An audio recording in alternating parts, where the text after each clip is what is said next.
Kita mulai? Boleh kita mulai? Boleh, Abi. Oke. Bismillahirrahmanirrahim. Assalamualaikum warahmatullahi ta'ala wabarakatuh. Alhamdulillah. Alhamdulillahirabbil alamin. Wassalatu wassalam ala sayyidil mursalin wa ala alihi wa sahbihi wa man tabi'ahum bi ihsanin ila yaumiddin. Wa ta'ala wa ta'lim. Wa naf'a wal intifa' wal ifadah wal istifadah wal hatha ala tamasuki bi kitabillahi ta'ala wa sunnati rasulihi wa du'a ilal huda wa dalalata alal khairi wa ibtigha'a mardatihi wa qurbihi wa thawabihi subhanahu wa ta'ala. Allahumma faqihna fid din wa alimna ta'wil. Rabbi shrah li sadri wa yassir li amri wahlul 'uqdatam min lisani yafqahu qawli waj'alni waziran ahli. Bismillahirrahmanirrahim.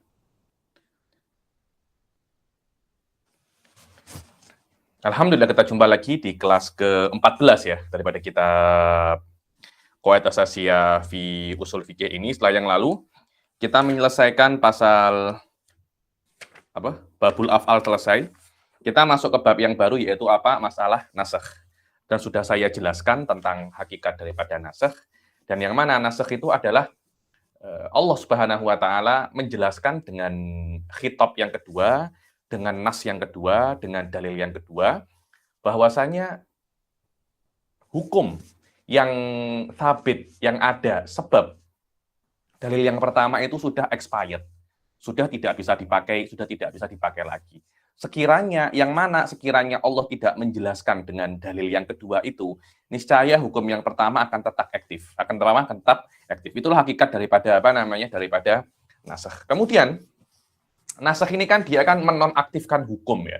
Cuma wallahu a'lam di sini Sayyid Muhammad menjelaskan bahwasanya non-aktif itu sebenarnya bukan hanya pada hukum saja, kadangkala juga bisa di dalam ayat saja. Tapi wallahu a'lam ini mungkin perlu diteliti lebih jauh, tengok dalam kitab-kitab yang lebih tinggi apakah memang semacam itu. Cuma dalam kitab-kitab yang basic memang ini pun di dalam Waraqat pun juga disebutkan bahwasanya yang namanya nasakh itu tidak hanya di dalam hukum saja, akan tetapi di dalam Quran pun juga ada, di dalam lafadz dan nas pun juga ada. Bagaimana itu? Maknanya setelah dinasakh, Al-Quran tidak menjadi Al-Quran lagi. Itu ada khilaf ya. Itu ada khilaf. Setahu saya itu ada khilaf, akan tetapi untuk level ini biarlah kita stay di dalam makna ini, di dalam mafhum ini, yang mana disebutkan bahwasanya yang namanya nasakh itu tidak hanya di dalam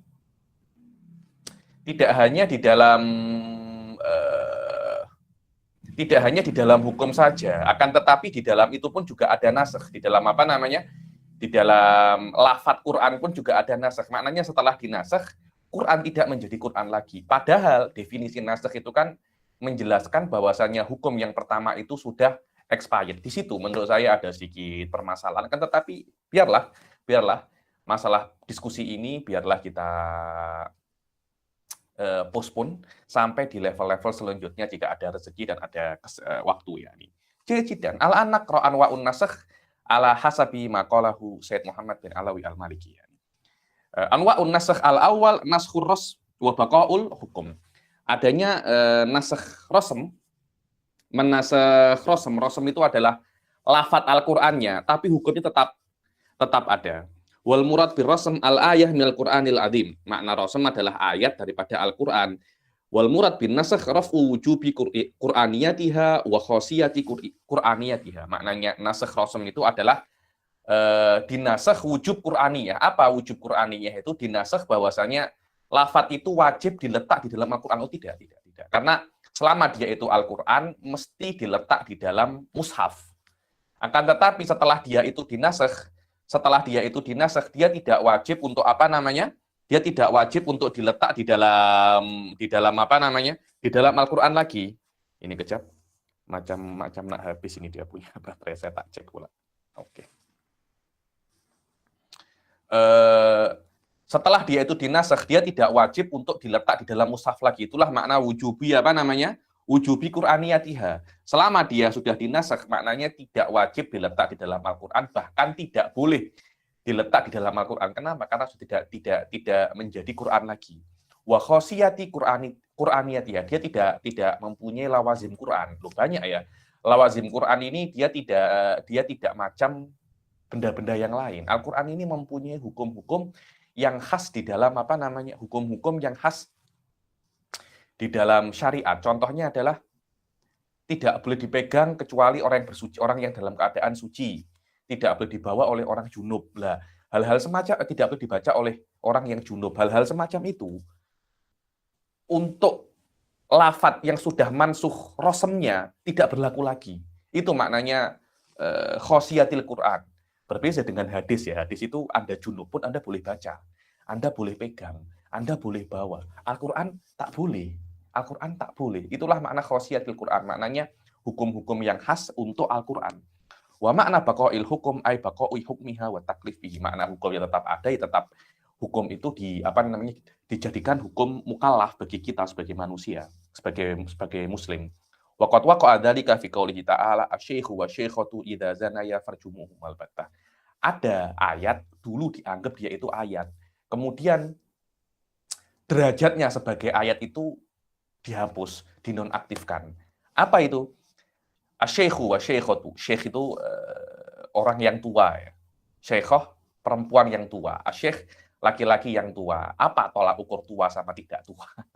Bukan umur ya di sini, mana syekh wa syaikhah itu sudah pernah menikah apa belum, macam itu. Karena syekh itu kan biasanya yang sudah menikah itu orang-orang tua biasanya. Kok orang tua biasanya sudah menikah. Karena itu laki-laki yang sudah menikah atau perempuan yang sudah menikah, kalau mereka itu berzina, maka farjumuhumal battah, maka mesti kamu rajm. Nah, dulu ini adalah ayat, akan tetapi sekarang sudah tidak dianggap ayat lagi. Rawahul Baihaqi wa ghairuhu fa innahu kana Qur'anan qala Umar qad qara'naha. Dulu ayat ini ada di dalam Al-Qur'an, kemudian dihapus. Apa dalil itu daripada Al-Qur'an? Adalah perkataan Sayyidina Umar, dulu kami membacanya. Lah, apakah memang benar ini Al-Qur'an? Menurut saya wallahu a'lam perlu diteliti lagi ya, sebagian. Dulu ketika saya belajar ini dengan Syekh Ali Hani, salah seorang mufassir yang ada di Jordan, Qur'aniyatu, asy-syaikhu wa syaikhatu tidak ada. Karena orang-orang yang mempunyai dzauqun salim akan menganggap jelas balaghahnya ayat ini tidak sampai level balaghah Al-Qur'an. Balaghah Al-Qur'an. Jadi mungkin ada takwil terhadap kalamnya Sayyidina Umar atau apa. Tapi ala kullin, ala fardhi sihhatiha, yakni kalau memang ini benar-benar Al-Qur'an, maknanya ada nasakh dengan cara menonaktifkan lafadz itu daripada Al-Qur'an dan dilucuti daripada dilucuti itu bahasa Arabnya itu tajrid. Tajrid itu dilepaskan semua keistimewaan Al-Qur'an daripada ayat ini. Setelah dinasakh, rawahu Syafi'i wa ghairuhu wa asluhu fi sahihain, tsumma nusikha kaunuhu Qur'anan wa baqiya hukmuhu. Walidzalika qad rajama sallallahu alaihi wasallam al-muhsanin. Dibilang kemudian hadis ini artinya diriwayatkan oleh Syafi'i dan ada di dalam Sahihain. Kemudian dinasakh kequr'anan ayat ini, akan tetapi hukumnya tetap ada. Karena itu Rasulullah sallallahu alaihi wasallam kalau ada yang muhson tetap dirojem. Apa sih muhson itu apa? Muhson adalah orang yang pernah menikah, yang sudah pernah berjima di pernikahan yang benar, itu namanya muhson. Lah, lawannya muhson itu bikir, yang masih bujang, yang masih perawan, yang masih dare, itu namanya bikir. Bikir itu adalah perempuan, laki-laki yang belum pernah berjima di pernikahan yang sah. Muhson adalah laki-laki atau perempuan yang sudah pernah menikah, yang sudah pernah berjima di pernikahan yang sah. Sudah pernah berjima di pernikahan sah, kemudian dia berzina, ya dirajam. Tapi kalau dia belum pernah menikah, belum pernah berjima di pernikahan yang sah, kemudian dia berzina, tidak mesti dirajam, cukup dicambuk 100 kali. Lah, bedanya apa? Beda. Dicambuk 100 kali belum tentu Anda mati, tapi kalau dirajam sampai mati. Atsani naskhul hukum duna rasm. Yang kedua adalah sekarang hati-hati ya. Sekarang ini kalau Anda tengok di kampus-kampus itu beberapa aliran liberal atau yang tak suka dengan Islam itu meragukan hukum rajam. Meragukan hukum rajam. Saya pernah di kampus di Jordan dulu itu ada macam seminar tentang kebenaran hukum rajam di dalam Islam. Loh, bagaimana? Kok orang suka sama suka, berzina, kok dirajam? Anda dengan semacam itu, loh. Apa ya menurut saya ya? Ada semacam masuknya perasaan Anda di dalam hukum. Hukum tidak lewat perasaan Anda. Hukum lewat nusus kitab wa sunnah. Maknanya Anda berbicara tentang hukum Allah di dalam Islam. Islam adalah agama yang diturunkan oleh Allah di dunia. Maknanya kalau Anda nak tahu Islam, ya melewati Allah dan Rasulnya. Jadi ketika ada dalil kuat mengatakan bahwasanya Al-Quran itu, Al-Quran atau hadis menyuruh kita merajam orang-orang muson, kita mesti turuti, suka atau tidak. Bukan sebaliknya. Oh, kalau kita tak suka, kita tidak nisbatkan itu ke dalam Islam. Hati-hati ya, menurut saya itijah semacam ini itu pada zaman ini dengan adanya liberal atau apa sudah banyak. Karena kita di zaman yang mana Islam itu lemah.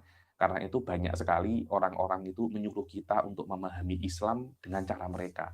Kalau kamu nak paham Islam, ya paham Islam yang wasoti.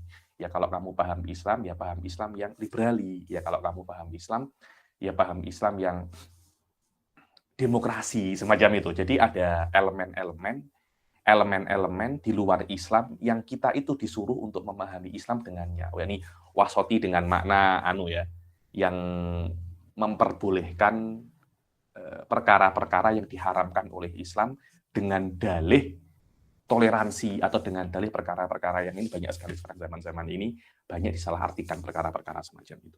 Jidan. Kemudian yang kedua adalah nashul hukum duna rosm adal ala dzalikal hukum. Dibilang yang kedua adalah dinasakh hukumnya, akan tetapi Al-Qur'annya tetap ada. Maknanya lafadz yang mengisbatkan hukum itu tetap ada. Tetap ada di dalam mushaf dan tetap diberikan keistimewaan Al-Qur'an terhadap lafadz itu.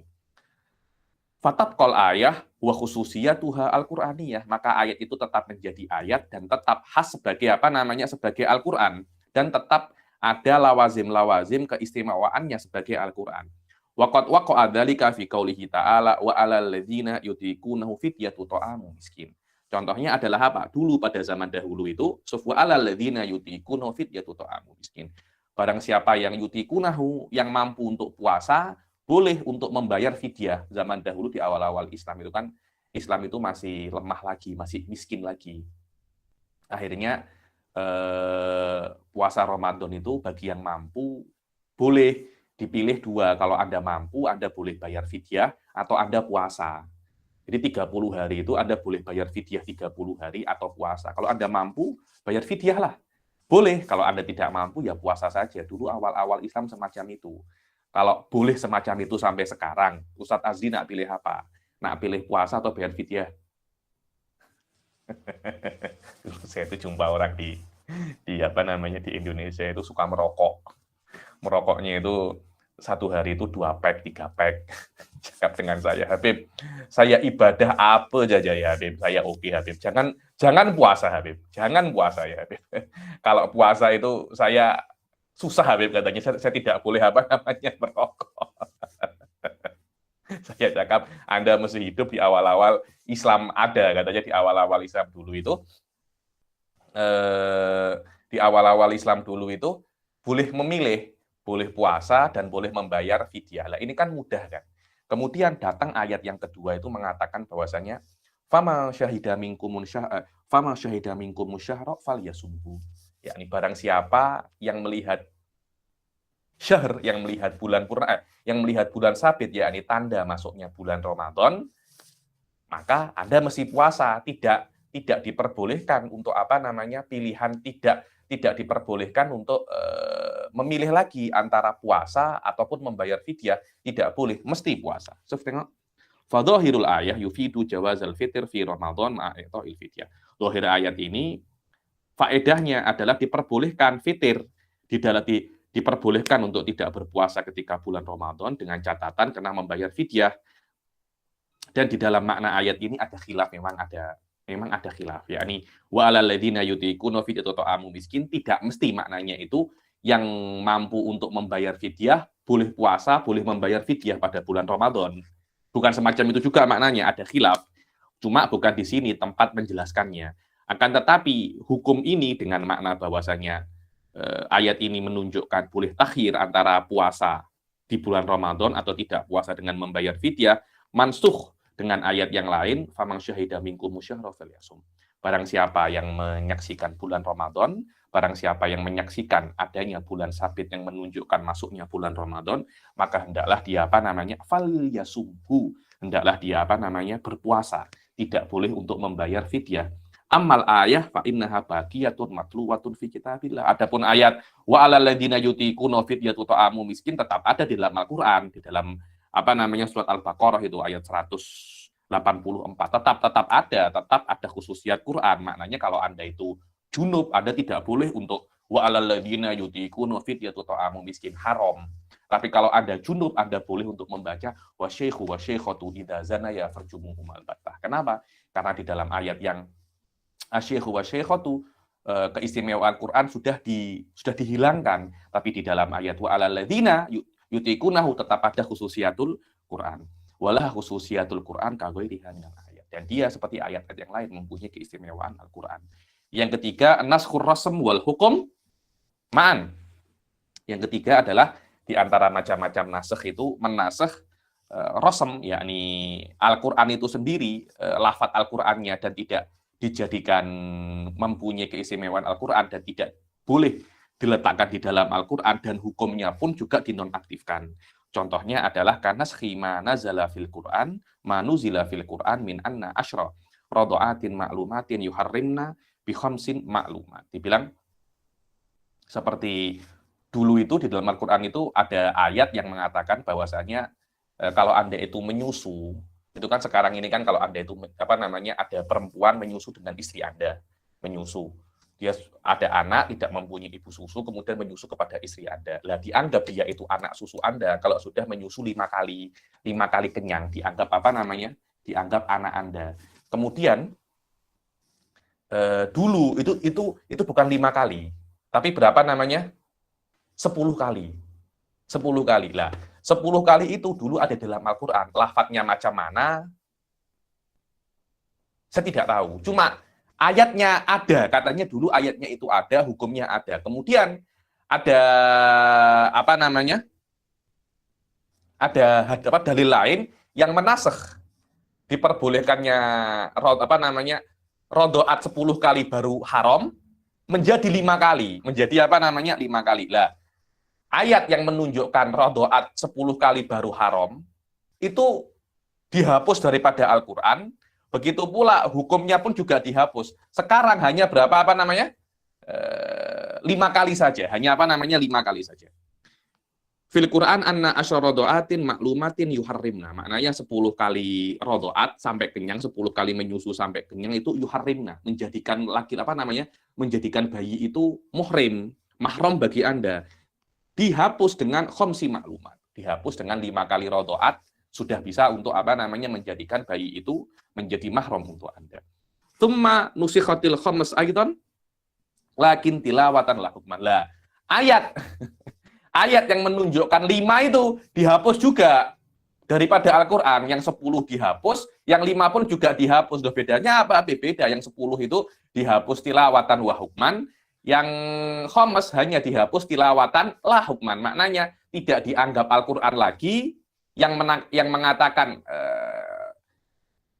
menyusu sampai 5 kali itu baru menjadikan mahram.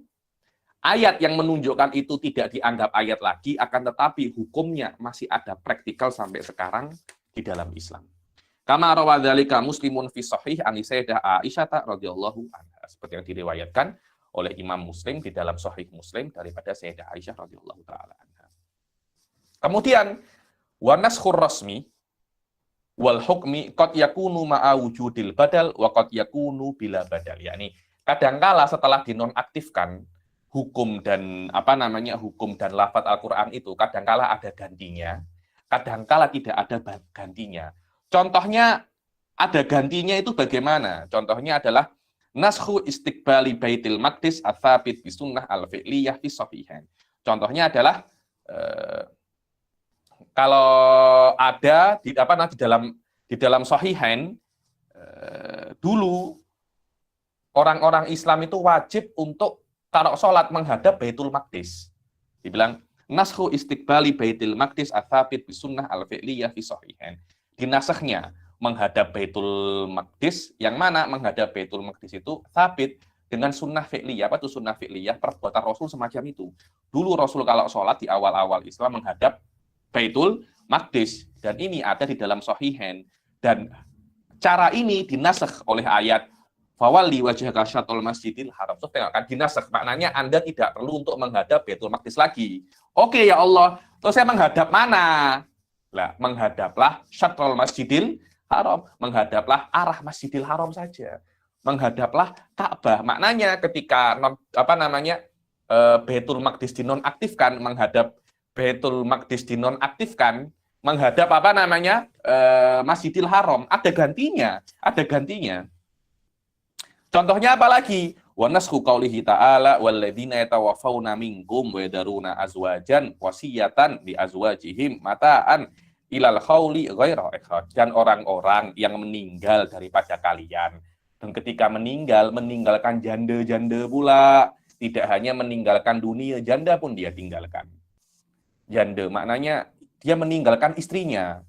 Wasiyatan li azwajihim mata'an ilal khauli ghaira ikhraj. Maknanya janda-janda itu tidak boleh menikah selama 1 tahun. Ilal khauli, haul 1 tahun. Maknanya kalau janda yang ditinggal mati oleh suaminya nak menikah lagi, tunggu setahun dulu, tidak boleh. Tidak boleh. Ya ini namanya perempuan sikit-sikit susah laki-laki, hari ini istrinya meninggal, esok menikah lagi tidak ada masalah. Perempuan tak boleh semacam itu. Kenapa? Karena ada iddah, harus rahimnya itu harus suci dulu. Al-mufid bi anna iddatal mutawaffa anha zaujuha hiya sanatun kamilah. Dibilang ayat ini maknanya adalah iddah perempuan yang ditinggal mati oleh suaminya itu 1 tahun penuh. Kemudian ayat ini dihapus dengan ayat yang lain. Walladzina yatawaffawna minkum wa yadharuna azwaja yatarabbasna bi anfusihinna arba'ata asyurin wa asyra. Dibilang dan daripada kalian yang meninggal itu dan meninggalkan janda, meninggalkan istri-istrinya, hendaklah istri-istri tersebut yatarabbasna, menunggu sampai berapa? Menunggu dengan diri mereka sendiri, tidak boleh menikah berapa? Arba'ata asyurin wa asyra. 4 bulan 10 hari. Maknanya ketika 1 tahun itu dinonaktifkan, oke 1 tahun tidak wajib lagi. Lah ya Allah, tidak wajib lagi maknanya kami boleh langsung menikah kah? Maknanya suami kami menikah hari ini, suami kami meninggal hari ini, esok kami boleh menikah lagi kan? Oh tidak. Ada gantinya. Apa itu gantinya ya Rasulullah? Gantinya adalah Anda disuruh untuk beriddah 4 bulan 10 hari. Al-mufid bi anna iddatal mutawaffa anha zaujuha hiya arba'atu asyurin wa asyr. Yakni ayat ini maknanya adalah iddah perempuan yang ditinggal mati oleh suaminya adalah 4 bulan 10 hari. Maka fanasakhat hadhil ayah hukma tilkal ayah ma'abaqa'i qur'aniyatiha wa khasiyatiha. Maka ayat ini menghapus hukum ayat yang sebelumnya yang mengatakan iddahnya itu setahun, akan tetapi ayat yang mengatakan iddah itu setahun tetap dikatakan dia itu Quran, dan tetap diberi khosiyah Quran. Keistimewaan Al-Quran tetap ada. Maknanya kalau ada orang itu junub, dia tidak boleh untuk membaca walladzina yatawaffawna minkum wa yadharuna azwajan. Tidak boleh. Kenapa? Karena tetap walaupun hukumnya sudah nonaktif, tetap lafaz ini dikatakan masih dalam lafaz Al-Quran. Contoh yang kedua, wujubu taqdimi shadaqatin najwa fi qaulihi ta'ala. Apa sih shadaqatin najwa itu? Shadaqatin najwa itu, bentar ya, saya minum. Dulu itu najwa itu maknanya sembang dengan Rasul private. Dulu awal-awal Islam ayat itu turun bahwasanya kalau ada orang itu nak jumpa Rasul private, sedekah dulu sebelum jumpa Rasul. Macam mana sedekah? Lah di samping-samping Rasul itu banyak orang-orang miskin. Dulu ada yang namanya Ashabus Suffah. Itu Rasul punya pondok pesantren, 70 orang hanya duduk bersama Rasul, dan belajar dengan Rasul. Mereka itu tak ada yang tanggung lah. Kalau Anda itu nak jumpa Rasul, sodakoh dengan mereka dulu. Nah, setelah Anda bersedekah, baru Anda boleh jumpa Rasul. Nah, nak tanya apapun boleh, bukan beri uang kepada Rasul, tidak. Rasul tak perlu uang. Umat-umat yang miskin-miskin ini loh, bantu mereka, itu namanya sedekahun najwa. Sampai sekarang itu ditarim. Ada kalau tengok ditarim itu, dulu tuh saya tuh berziarah ke rumahnya Habib Abdullah bin Muhammad bin Alawi bin Syahab, yang terkenal dengan nama Golbu Tarim, hatinya orang Tarim. Alhamdulillah Al-Fakir sempat belajar dengan beliau 4 bulan sebelum berangkat ke Jordan, sebelum berangkat ke Jordan. Di rumahnya Habib Abdullah bin Syahab itu, kalau kita nak masuk itu banyak budak-budak kecil. Banyak budak-budak kecil itu selalu mengatakan kepada orang-orang yang nak masuk nak berziarah ke rumahnya Habib Abdullah bin Syahab itu, mereka mengatakan hak ziarah, hak ziarah. Hak ziarah itu ini sedekahun najwa ini. Maknanya Anda kan nak jumpa ulama. Kalau nak jumpa ulama itu sebelumnya kena sodakoh dulu. Kena sodakoh apa ya? Kena sodakoh. Dan ini ada.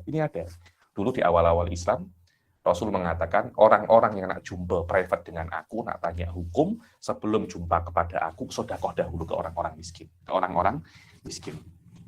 Fahadhil ayat tufidu annahu yajibu ala kulli man arada an yunaji Rasulullah sallallahu alaihi wasallam ay yusaruhu fima bainahu wa bainahu. Dibilang ayat ini maknanya adalah wajib terhadap siapapun yang ingin untuk munajat. Munajat ini sembang private dengan Rasul sallallahu alaihi wasallam, hanya 4 mata jakatnya.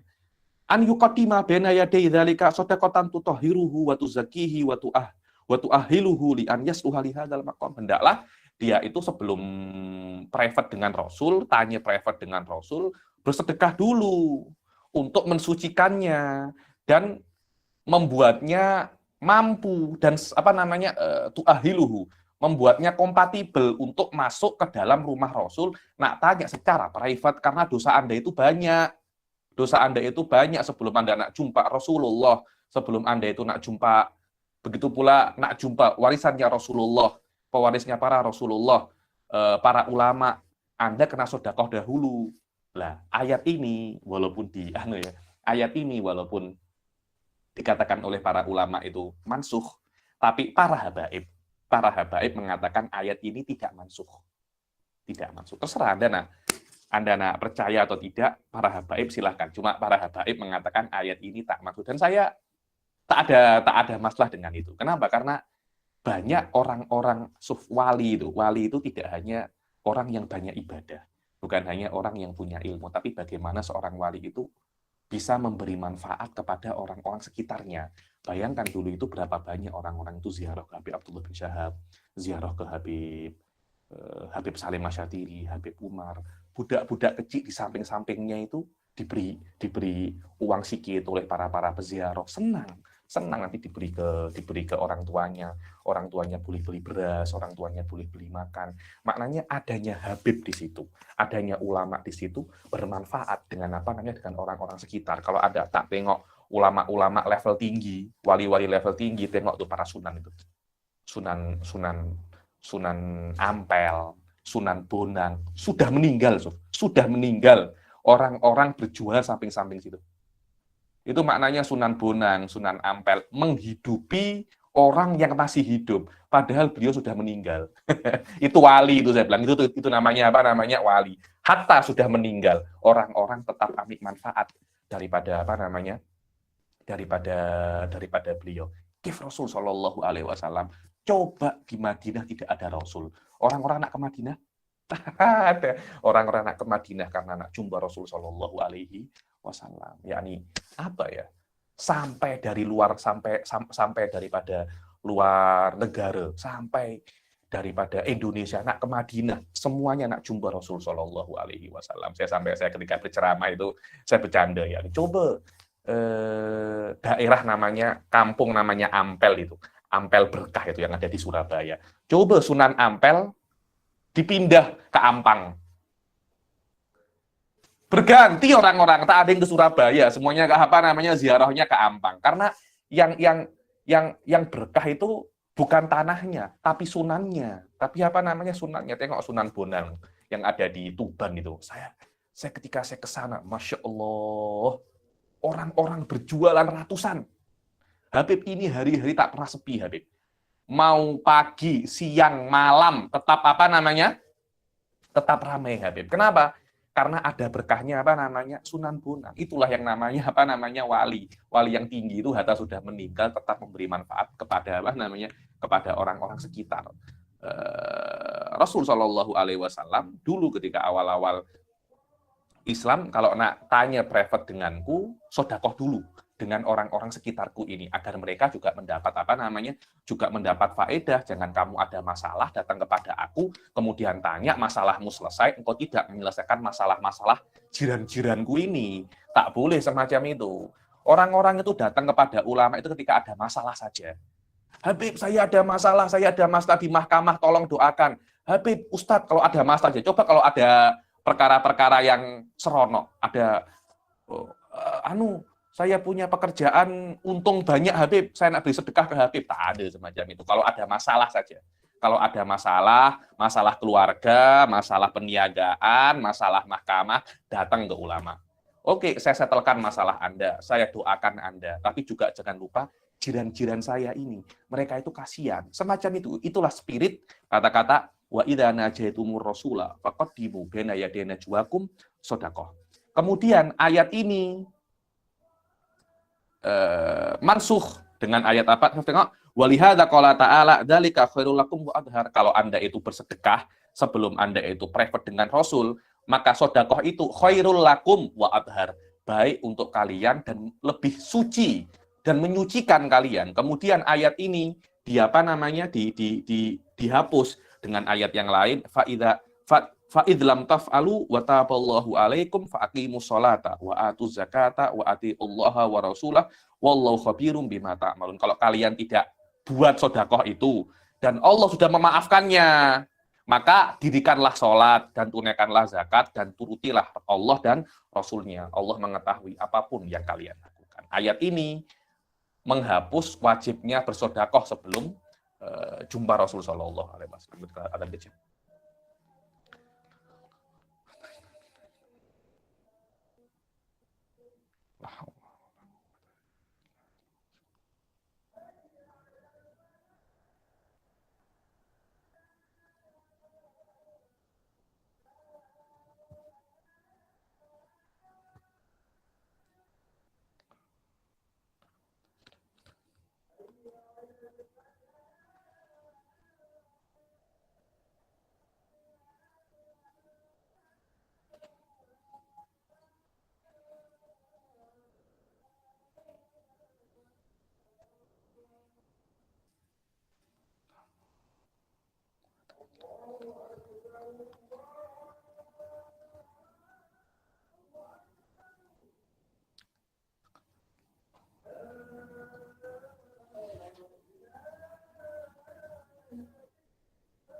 Waqad qila innahu lam ya'mal bihadhil ayah qabla naskhiha siwa Ali bin Abi Thalib radhiyallahu taala. Aku bilang tidak ada satupun sahabat yang mengamalkan ayat ini, maknanya bersedekah sebelum jumpa Rasul kecuali satu orang saja. Siapa?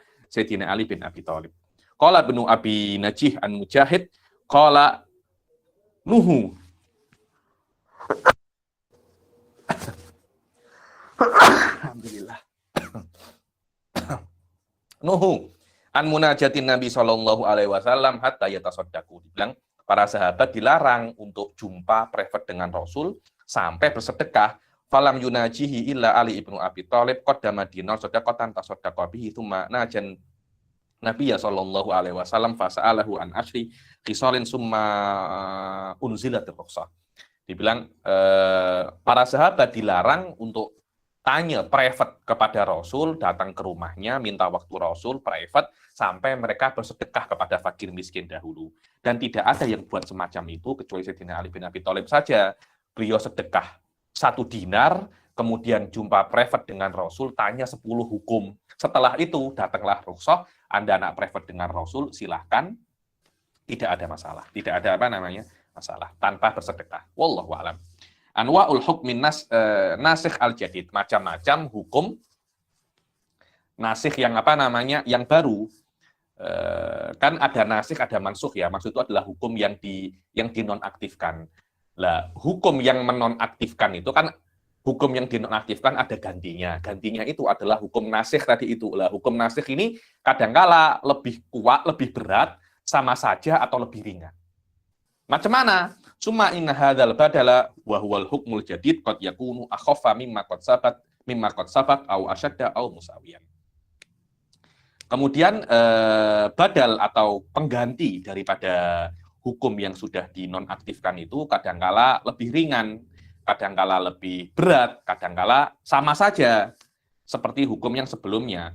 Contohnya hukum pengganti yang lebih ringan itu adalah naskhu musabaratil asyrah minal kufar fil qital fi qaulihi ta'ala iyyakum minkum isruna sabiruna yaglibu mi'atain. Contohnya adalah dulu pada awal-awal Islam itu orang Islam diwajibkan ketika berperang tidak boleh untuk lari daripada peperangan, karena lari atau mundur daripada peperangan itu akan menyebabkan maknawiyat. Apa maknawiyat itu? Spirit juang, spirit berperang itu hancur untuk pasukan-pasukan selainnya, pasukan-pasukan yang lain. Tidak boleh untuk lari dan tidak boleh untuk mundur. Mesti berperang walaupun lawannya 10 kali lipat. Kalau pasukan Anda itu 20, lawannya itu 200, tidak boleh lari. 1 lawan 10 tetap kena berperang di awal-awal Islam. Kemudian kelihatannya banyak yang tak mampu. Akhirnya oleh Allah diringankan. Sudahlah, takyah 10, takyah 1:10, 1:2 saja.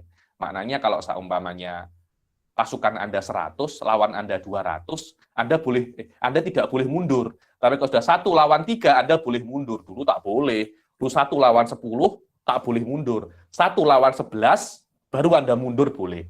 1 lawan 9, Anda mundur, dulu dianggap firor minaz zahaf. Apa itu? Lari daripada peperangan. Wahwa min akbaril kabair. Itu diantara dosa yang paling besar. Kemudian karena Allah itu tahu, al-ana khaffafallahu ankum wa alima anna fikum dha'fa. Yani sekarang Allah tahu kalian itu tak mampu untuk itu. Fa iyyakum minkum mi'atun sabiratun yaglibu mi'atain. Kalau ada dari kalian itu 100 yang sabiroh, 100 yang sabar, ada 100 pasukan, yaglibu mi'atain, akan mengalahkan 200. Karena itu kalau 1 lawan 2 jangan lari, tetap 1 lawan 2 jangan lari, Anda tetap mesti berperang, proceed perang itu. Fa innaha nusikhat bi musabarati itsnaini ats-tsabitah bi qoulihi ta'ala fa iyyakum minkum mi'atun sabiratun yaglibu mi'atain. Wa makna dzalika annal hukma kana qabla nasakh yanusu ala an yasbiral isrun amamal mi'atin minal kufar ay al-wahid amamal asyrah. Maknanya ayat yang pertama itu sebelum nasakh ada nas bagi Allah, ada nas bagi manusia daripada Allah bahwasanya 20 sabar lawan 200 daripada kufar. 20 orang muslim sabar kalau lawannya itu 200, maknanya 1:10. Ai al-wahid amamal asyrah. Dan inilah yang bisa kita ambil faedah daripada zahir ayat iyyakum minkum isruna sabiruna yaglibu mi'atain. Kemudian hukum ini dinonaktifkan dengan ayat yang lain apa? Al-ana khaffafallahu ankum wa alima anna fikum dha'fa fa iyyakum minkum mi'atun sabiratun yaglibu mi'atain. Kalau seumpamanya sekarang ini al-ana khaffafallahu ankum. Sekarang Allah meringankan bagi kalian karena Allah Subhanahu wa taala mengetahui di dalam diri kalian itu ada kelemahan, ada diri kalian itu lemah. Kalau kalian itu 100 sabar, ada 100 tentara yang sabar, 100 mujahidin yang sabar, mereka akan mengalahkan 200. Makna annahu li dha'fikum khaffafa ankum bi an yasbiral mi'atu amamal mi'ataini minal kufar ay al wahid amamal itsnaini minhum. Karena Allah mengetahui kelemahan kalian, Allah meringankan bagi kalian. 100 mesti bersabar di depan 200. Maknanya 1:2, 1:10, susah itu. Dulu ada namanya perang Mu'tah. Perang Mu'tah 3.000 lawan 100.000. Ini bukan 1:10, hampir 1:100 itu. Hampir banding 100. Tapi tetap Sayyidina Khalid bin Walid tidak mundur, tetap proceed. Wah, ini orang-orang hebat semua ini. Wa mithalun nasakh ila ma huwa asyaddu wa aglad naskhut takhyir baina shaumi Ramadan wal fidyah min qaulihi ta'ala wa 'alal ladzina yutiquna fidyatu ta'amu miskin. Apa contohnya nasakh kepada sesuatu yang lebih kepada pengganti yang lebih berat adalah nasakh dulu ketika di awal-awal Islam diperbolehkan untuk memilih di bulan Ramadan Anda boleh puasa Ramadan atau Anda tidak berpuasa tapi membayar fidyah. Kemudian dengan ayat faman syahida minkum syahra falyasumhu ila ta'yini shaum. Yakni ketika ada ayat ini tidak boleh untuk membayar fidyah, mesti puasa. Mesti puasa. Wa makna dzalika annal hukma kana qabla nasakh wa takhir baina shaumi wal fidyah wa huwa ma yufiduhu qauluhu ta'ala wa 'alal ladzina yutiquna fidyatu ta'amu miskin. Maknanya adalah dulu sebelum adanya nasakh boleh memilih antara puasa di bulan Ramadan atau tidak puasa tapi membayar fidyah. Itulah makna ayat wa 'alal ladzina yutiquna fidyatu ta'amu miskin. Kemudian hukum ini dinonaktifkan, dinasakh dengan ayat yang lain, faman syahida minkum syahra falyasum. Yang mana ayat ini maknanya adalah Anda mesti wajib puasa, kalau Anda melihat bulan sabit yang menunjukkan masuknya bulan Ramadan. Fanaskhut tahir, fanusikhat tahir wa baqiya ashabul a'dzar. Maka pilihan itu dihapus dan hanya boleh membayar fidyah kalau dia itu ashabul a'dzar, kalau mempunyai udzur macam tua, sakit, baru Anda boleh membayar fidyah. Kalau Anda masih sehat, tak boleh dulu. Walaupun Anda sehat, Anda boleh untuk memilih lah. Yang sehat, tidak boleh lagi. Selama Anda masih sehat, Anda wajib untuk puasa.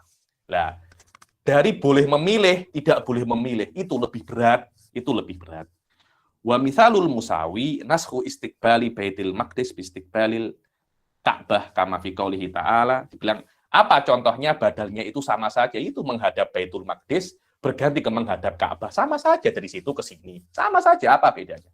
Tidak ada. Yang mana menghadap Ka'bah itu nasikhnya adalah ayat qad nara taqalluba wajhika fis sama falanwalliyannaka qiblatan tardhaha fawalli wajhaka syatral masjidil haram. Yakni dulu Rasul itu selalu berdoa, ya Allah, aku lebih selesa untuk menghadap menghadap Ka'bah. Rasul selalu tengok atas, mana ya kok wahyu tak turun untuk untuk menghadap Ka'bah. Kemudian turun, aku sudah melihat kamu sering tengok atas, tunggu wahyu. Al-an, wahyu sudah turun, silahkan untuk Anda menghadap kiblah yang kamu sukai, yang kamu inginkan. Maka hadaplah kepada arah Masjidil Haram. Kemudian setelah itu, pembahasan yang lain adalah wa yajuzu naskhul kitabi bil kitab kama arafta min ayatil iddah wa ayatil musabar. Kemudian nasikh dan mansukhnya itu boleh dua-duanya itu kitab. Nasikhnya kitab, mansukhnya juga kitab. Apa contoh? Jadi itu ayatul iddah dan ayat musabarah. Ayatul iddah nasikhnya daripada Al-Qur'an, yaitu 4 bulan itu 14-10 hari walladzina tawaffawna minkum wa daruna azwaja yatarabbasna fi anfusihinna arba'ata asyhuri wa asra. Ini nasikhnya. Mansukhnya apa? Walladzina tawaffawna minkum wa daruna azwaja wasiyatan li azwajihim matan ilal khawli khairal ikhraj. Kemudian ayatul musabarah juga daripada 20 ke 200 sampai 100 ke 200. Itu semuanya adalah dua-duanya adalah ayat Al-Qur'an. Ini tidak ada khilaf, diperbolehkan. Kemudian juga diperbolehkan naskhu sunnah bisunnah. Nasikhnya hadis, mansukhnya juga hadis. Contohnya apa? Wa dzalika ka qaulihi sallallahu alaihi wasallam, kuntu nahaitukum an ziyaratil kuburi fazuruha fa innaha tuzahhidu fid dunya wa tudzakkirul akhirah.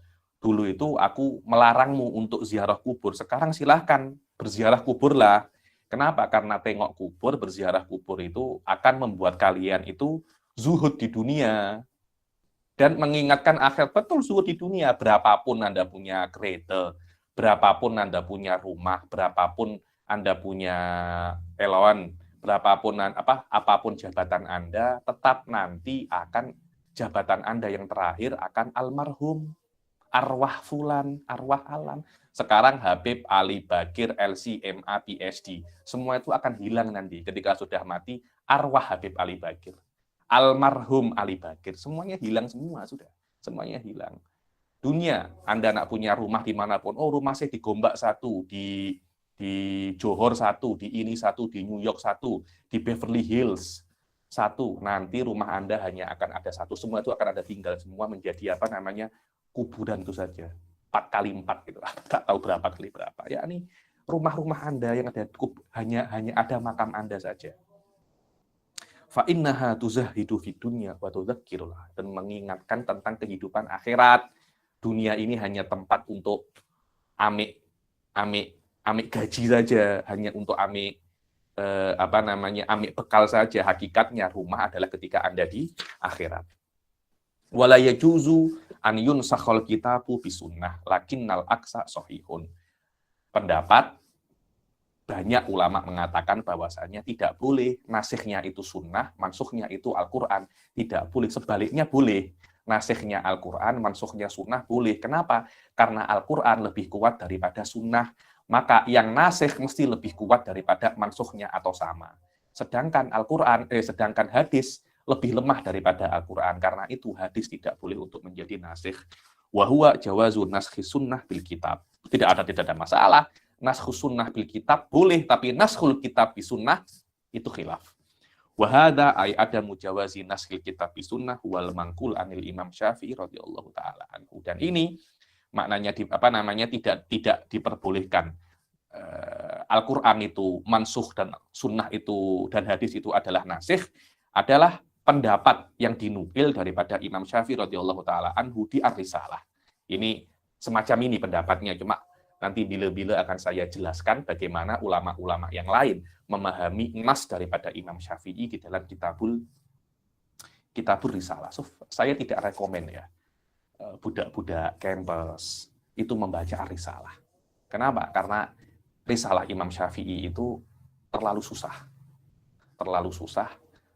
lafadznya itu susah, maknanya itu susah, dan terlampau kompleks. Karena itu ulama-ulama setelah Imam Syafi'i itu mensyarahkan dari menjadi Burhan, Mustasfa, Al-Umad wal Mu'tamad, kemudian jadi Minhajul Usul, Jamil Jawami, dan semua hawasi-hawasinya. Semuanya itu adalah bagaimana cara ulama itu menjelaskan risalah Imam Syafi'i. Kemudian datang beberapa pensyarah pada zaman ini dan beberapa student yang nak kembali ke Risalah Imam Syafi'i. Kalau Anda kembali ke Risalah Imam Syafi'i dan tak memakai kitab-kitab seperti kitab Qawaid Asasiyah semacam ini, dan tak pakai Waraqat, dan tak pakai Jam'ul Jawami, tak pakai Ghayatul Usul, Anda semacam menafikan juhud-juhud ulama setelah Imam Syafi'i untuk menjelaskan Risalah Imam Syafi'i. Yang mana apa yang ada di dalam kitab Jam'ul Jawami sama dengan yang ada di dalam Ar-Risalah, dengan lafadz yang lebih mudah, dengan lafadz yang lebih mundobit, dan dengan semua syarah dan hawasyinya. Berbeda kalau Anda memahami membaca kitab Risalah, Imam Syafi'i cakap apa, Anda paham apa. Akhirnya ketika Anda keluar daripada Risalah, kalau Risalah Anda paham, wala usul fikih Anda paham, yang ada hanya takabur saja. Oh, saya sudah baca Ar-Risalah. Loh, iya, Anda baca. Faham. Mungkin, saya berapa banyak, saya jumpa beberapa. Oh, saya sudah baca Risalah Imam Syafi'i. Saya tanya, apa definisi nasakh? Tak ada yang tahu. Bahkan lebih teruk lagi. Saya tanya, apa definisi usul fikih? Kalamnya pelik. Oh, di usul fikih itu adalah macam. Itu bukan definisi, itu contoh. Saya nak tahu apa itu usul fikih. Dia tak tahu. Kenapa? Karena Anda tidak mengikuti cara yang benar di dalam mempelajari ilmu usul fikih. Cara yang benar. Ar-Risalah itu ujung, bukan awal. Belum pernah belajar Qawaid Asasiyah, belum pernah belajar Waraqat, langsung semua itu nggak dilewati, langsung belajar Ar-Risalah. Akhirnya dia tidak paham apa-apa. Dan saya juga mengkritik semacam ini. Karena kalam-kalamnya mutaqaddimin ini amik jiddan, amik. Jadi apa yang ada di akhir berhubungan dengan apa ada yang di awal. Orang-orang yang tidak mempunyai basic di dalam cara mempelajari matan syarah hawashi takrirat, kemudian langsung nak belajar kitab-kitab tinggi, keluar-keluar itu semakin pening, dan banyak daripada mereka itu sombong. Saya sudah baca kitab-kitab tinggi loh. Iya, baca iya. Apakah Anda paham? Wama aktsaraha, orang-orang itu mengklaim sudah baca kitab-kitab tinggi. Saya sudah baca kitab apa itu namanya? Sudah baca kitab-kitabnya Imam Asy'ari, saya sudah baca kitab-kitabnya Syarhul Mawaqif, Syarhul Maqasid. Coba tengok definisi-definisi yang simpel-simpel dulu. Apa itu maknanya asifat laisa huwa ainun dzat wala ghairu dzat. Hal semacam itu basic. Basic ini adalah yang akan tu'ahiluka, membuat Anda itu bisa untuk masuk ke kitab yang lebih tinggi tanpa Anda melewati tangga-tangga semacam kitab-kitab basic semacam ini. Anda nak langsung, Anda cuma khatam tapi Anda tak paham, tak ada guna. Kitab usul fikih bukan hanya untuk dihatamkan, beza dengan Al-Quran. Al-Quran Anda baca saja mendapat pahala. Kitab-kitab yang lain tak semacam itu. Kitab-kitab yang lain Anda mesti paham. Kitab-kitab usul fikih bukan cuma untuk dibaca, bukan cuma untuk dihatam, tapi untuk difaham. Tapi untuk apa namanya? Difaham. Itu pentingnya ya. Wallahu a'lam. Saya tak nak jadikan kelas ini nasihat ya.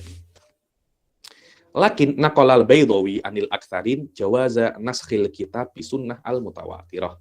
Akan tetapi Imam Baydawi sahibu Minhajil Usul dan sahibu tafsir al Baydawi yakni Ma'alimut Tanzil, saya mengatakan kalau Imam Baydawi itu nabi, lakana tafsiruhu mu'jizatuhu katanya.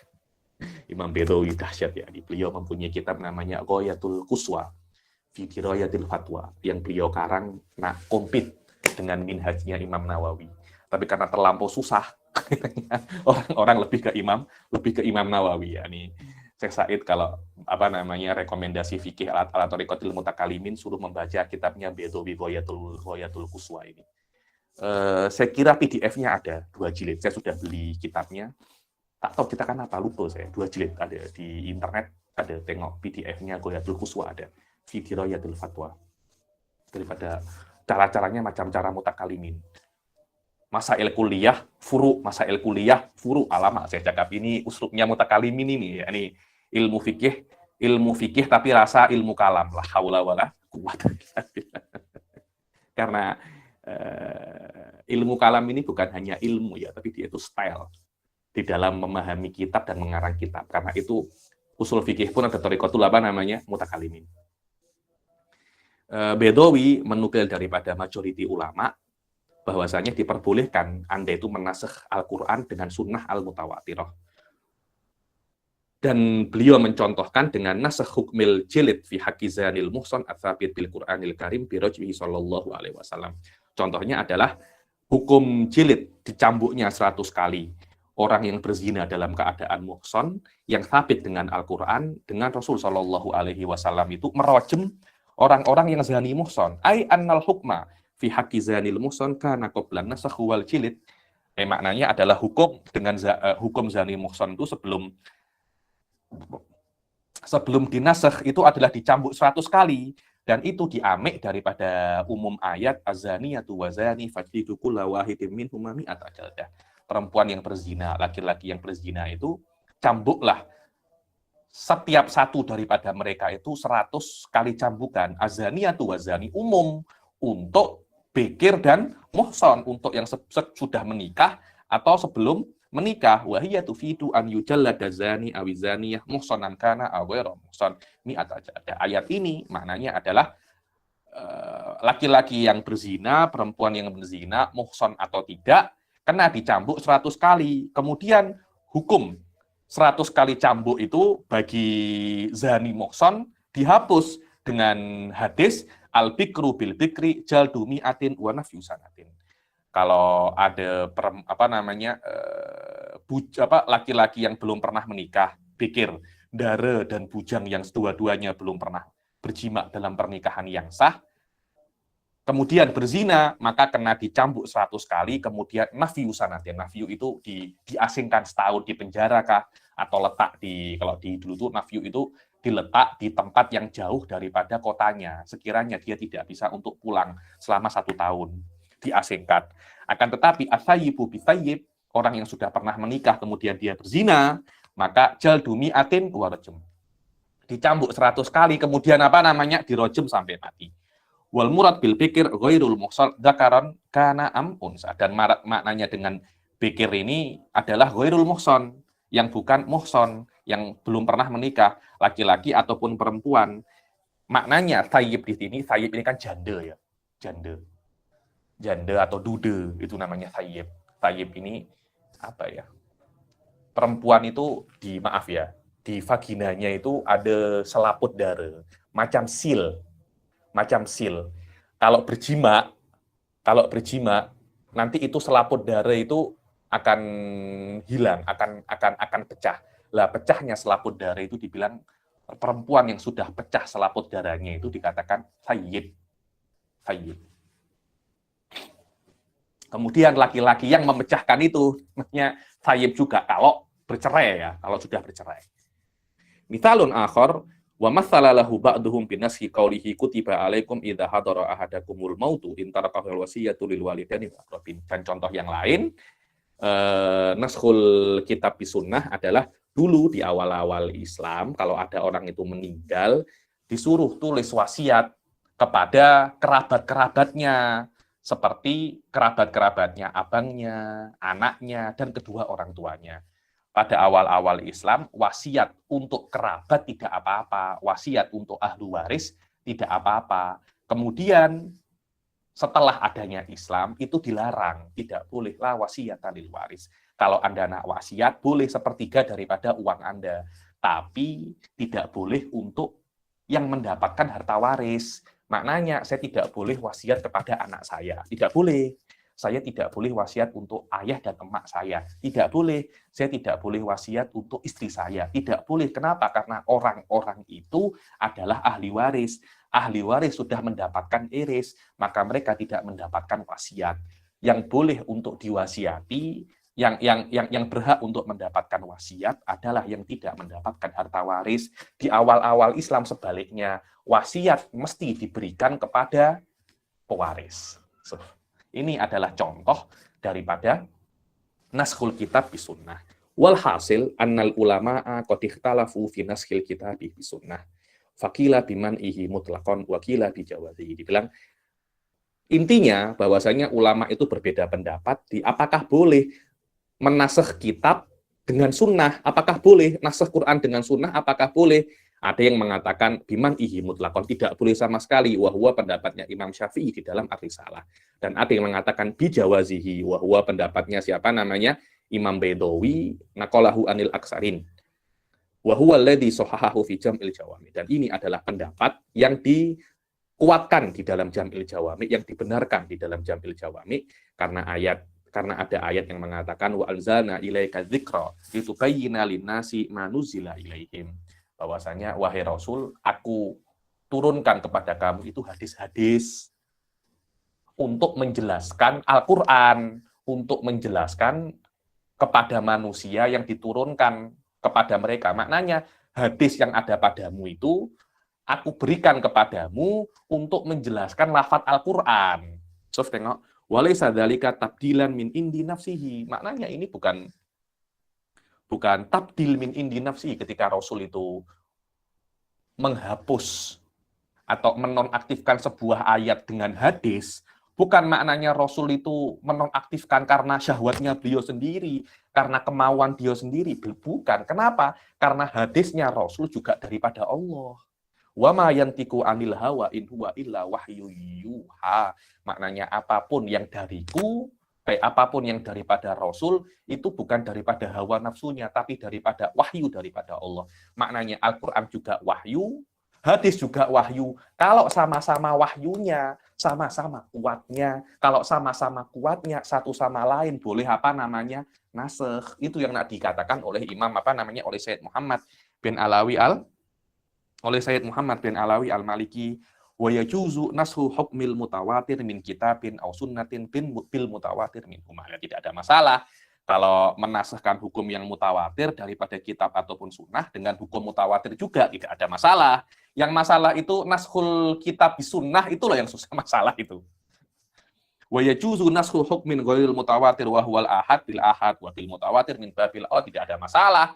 hukum mutawatir hadis yang ahad dinasakh dengan hadis yang ahad tidak ada masalah, sama-sama kuatnya.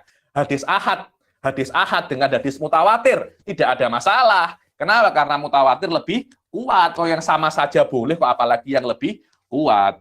Waqtara qaumun jawaza naskhil mutawatir bil ahad. Lah hadis mutawatir dengan hadis ahad apakah boleh? Lah itu di sini masalahnya. Seperti Al-Qur'an dengan hadis ahad ada khilaf, begitu pula hadis mutawatir dengan hadis ahad juga ada khilaf. Wa yuqabilu hadza ada jawazi naskhil mutawatir bil ahad li annahu dunahu fil quwwah. Karena apa namanya? Tidak wa yuqabilu hadza dan ada kaum yang mengatakan bahwasanya naskhul mutawatir bil ahad itu boleh.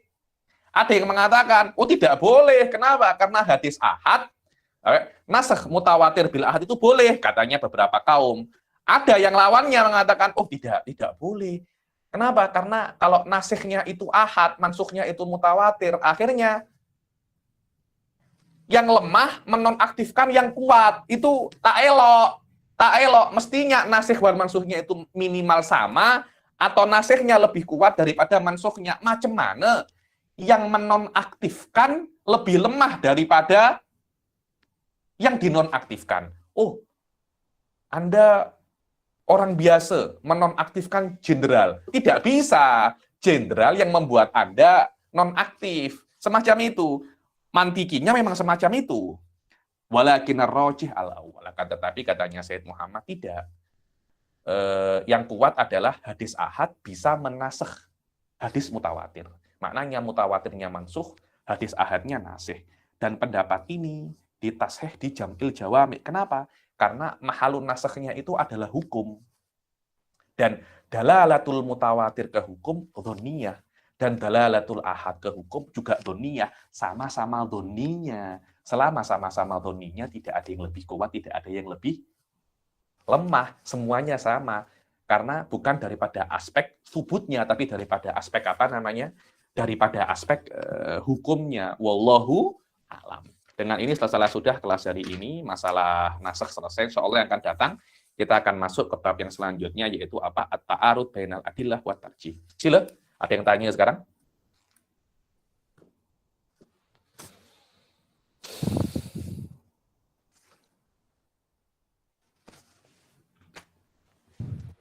Assalamualaikum Habib. Waalaikumsalam. Izin bertanya, 2 pertanyaan. Monggo. Pertanyaan yang pertama itu berkenaan tentang hikmah dari nasakh, Habib. Apa hikmah dari nasakh? Karena kan ada yang mengingkari terhadap nasakh, Habib ya. Betul. Ada yang mengenai nasakh. Yang pertama hikmah daripada nasakh itu secara global bahwasanya yang namanya maslahat itu berganti-ganti setiap masa. Jadi kita harus mengetahui bahwasanya ajaran Al-Qur'an ini, ajaran Islam ini, ajaran Allah syariat ilahi itu diturunkan untuk maslahat bashar. Dan maslahat ini berubah-ubah. Lah, kalau maslahatnya berubah, hukumnya itu tidak berubah, akhirnya syariat ini tidak kompatibel untuk manusia. Lah, kalau tidak kompatibel bagi manusia, nanti akhirnya diklaim, loh, katanya ini syariatnya Tuhan. Tuhan kok tidak tahu tentang apa yang maslahat bagi manusia. Lah itu, yakni adanya nasakh ini untuk terus beradaptasi dengan zaman. Untuk terus beradaptasi dengan apa namanya zaman. Itulah hikmahnya. Hikmah yang paling kuat yaitu. Wallahu a'lam. Jelas ya?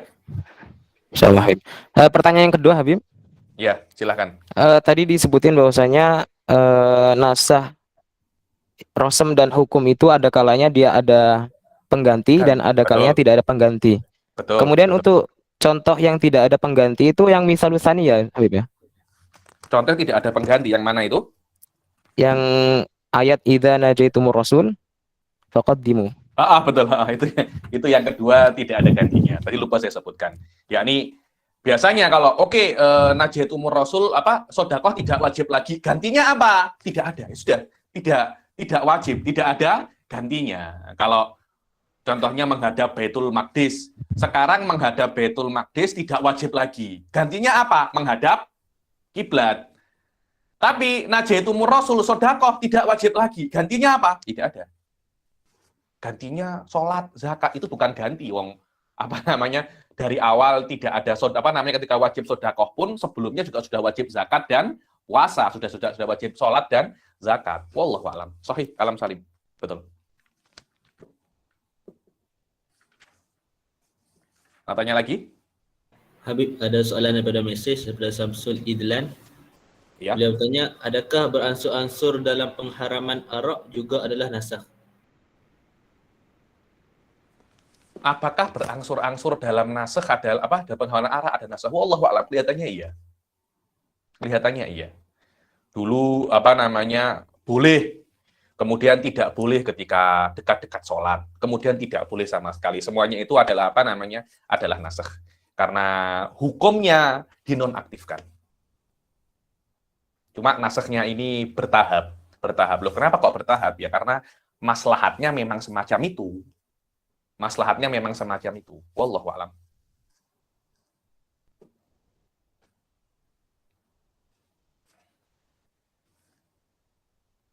Boleh nanya lagi Habib? Monggo. Apakah setiap al-ahad itu dhonniyud dalalah? Apakah ada yang qat'iyud dalalah juga? Majority, so tengok ya. Dalil nakli, majority dhonniyud dalalah. Terus bagaimana Habib? Dalil dhonni yang qat'iyud dalalah. Ada syaratnya dalil dhonni bisa menjadi qat'i dalalah. Imam Ar-Razi di dalam kitabnya beliau, bukan Imam Razi, Al-Khabisi. Razi pun juga ada di dalam Mahsul, dan juga Khabisi di dalam Syarah Tahdhibul Mantiq mengatakan dalil ahad atau dalil nakli, kan nakli semua ya, nakli bisa menjadi qat'i idzan tafalahu asyratu ihtimalat, 10 ihtimal. Intifa'u ihtimalil majaz, ihtimal hadf, ihtimal apa, ada 10, saya lupa. Coba tengok di Mahsul, di Maktabah Syamilah, bagaimana dalil nakli bisa menjadi qat'i. Labud an tafi asyra ihtimalat. Dan biasanya hadis itu kan nakli semua kan. Hadis kan nakli. Apalagi hadis ahad. Untuk menjadi qat'i, 10 ihtimal ini harus hilang. Lah, hilangnya 10 ihtimal ini mungkin, tapi susah. Karena itu, Ustadz, majority dalil ahad itu dhonni. Kalau Anda nak cari dalil qat'i, majority ada di dalam dalil akli. Karena itu, disitulah para ulama ahli sunnah selalu mengatakan kalau ada pertentangan antara dalil nakli dan dalil akli, dikedepankan dalil akli daripada dalil nakli. Kenapa? Bukan kita mengedepankan akal daripada nakal, akan tetapi kita mengedepankan yang qat'i dari yang dhonni, semacam itu. Tapi tidak mungkin ya, ada dalil nakli yang dia itu qat'i dengan makna 10 ihtimal ini terpenuhi, nafyu 10 ihtimal ini terpenuhi, kemudian bertentangan dengan dalil akli yang qat'i. Hadza mustahil. Wallahu a'lam. Coba nanti tengok di Al-Mahsul, syurut kaunu dalil nakli qat'iyan, ada 10 ihtimalat, nafyu asratul ihtimalat. Baru bisa menjadi baru bisa menjadi qat'i. Dan rata-rata dalil nakli yang memenuhi syarat menafikan 10 ihtimal itu hanya mutawatir saja. Kalau ahad, so'bah katsir. Ayo, silakan.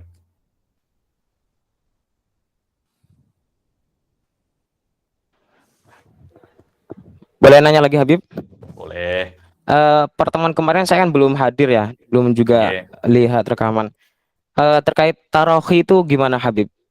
Tarohi itu ayat yang kedua, yang nasikhnya itu tidak datang langsung setelah ayat yang pertama. Ada jeda. Namun dalam beberapa contoh itu, misalkan kayak puasa itu dalam satu ayat. Loh, dalam satu ayat, cuma apakah turunnya itu tidak berjeda? Kan tidak mesti ayat yang pertama turun, kemudian ayat kedua. Tidak mesti semacam itu. Jadi kadangkala satu ayat, turun dulu 5 ayat. Kemudian setelah 1 tahun, ayat ke-6, selanjutnya turun. Semacam itu, maknanya turunnya harus ada jedanya. Walaupun di dalam ayatnya tidak ada jeda. Oh, setelah ayat ini. Setelah mansukhnya ayat 12, nasiknya ayat 13. Tidak semacam itu, akan tetapi turunnya mesti ada jedanya. Kenapa? Karena Karena mafhum daripada makna daripada nasakh itu semacam itu, menonaktifkan hukum. Menonaktifkan itu mesti aktif dulu, baru dia itu nonaktif. Kalau dia belum pernah aktif, tidak mungkin dinonaktifkan. Memang semacam itu sudah mafhumnya. Itulah makna tarohi, antara hukum yang mansukh dan nasikhnya itu mesti ada jeda, mesti ada apa bahasa Melayunya Ustadz Azri? Ada tempoh selang dia. Ada tempoh selang dia, ya itu. Ada tempoh selang dia. Itu dia. Wadah. Jazakallah khair Habib. Antum siapa namanya? Saya Zainal Habib, Zainal Hasan.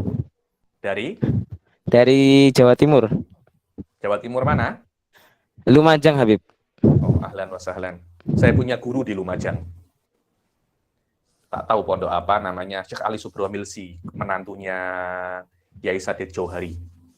Kalau saya Kiai Sadid tahu Habib, Pondok Sunni Habib ya. Saya muridnya daripada menantunya beliau. Oke, tanya lagi? Saya kira tak ada Habib. Tak ada? Jayidan, kita akhiri sampai sini. Wabillahi taufiq wal hidayah. Waridha wal inayah. Assalamualaikum warahmatullahi taala wabarakatuh. Waalaikumsalam warahmatullahi wabarakatuh. Assalamualaikum warahmatullahi wabarakatuh.